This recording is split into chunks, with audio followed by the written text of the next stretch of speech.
Have you ever heard the legend of the drowned choir? Let me tell you about it, but I must warn you, this isn't a story for the faint of heart. They say it happened in a small coastal town where the local church choir was renowned for their heavenly voices. Every Sunday, their melodies would float across the water, drawing people from miles around just to hear them sing. The choir director, Ms. Eleanor Pierce, was particularly proud of her 20-member ensemble. One stormy December evening, after their weekly practice, the choir decided to take their usual shortcut home, across the old wooden bridge that spanned the bay.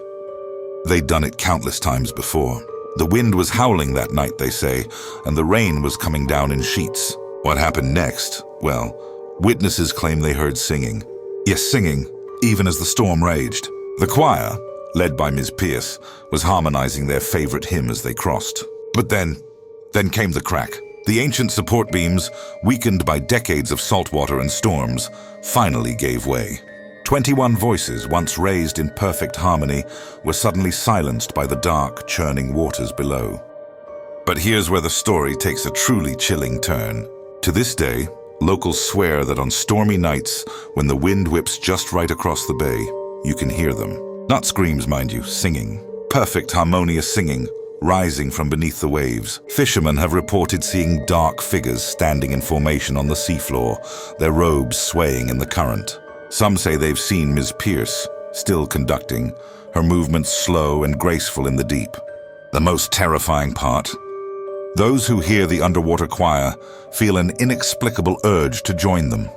Several people have been found walking toward the water in a trance-like state, humming the same haunting melody that the choir was singing on that fateful night.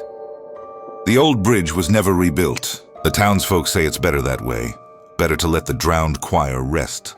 But on stormy nights, when the wind howls and the waves crash against the shore, people still hurry home, covering their ears, trying desperately not to hear that beautiful, deadly song rising from the depths. Some say it's just a legend, a story to keep children away from the dangerous waters. But those who've heard the choir, well, they know better. They know that somewhere in those dark waters, 21 voices still sing in perfect harmony, forever searching for new members to join their eternal performance. So if you're ever walking near the bay on a stormy night and you hear singing, whatever you do, don't stop to listen. Just keep walking and pray the drowned choir doesn't choose you as their next performer.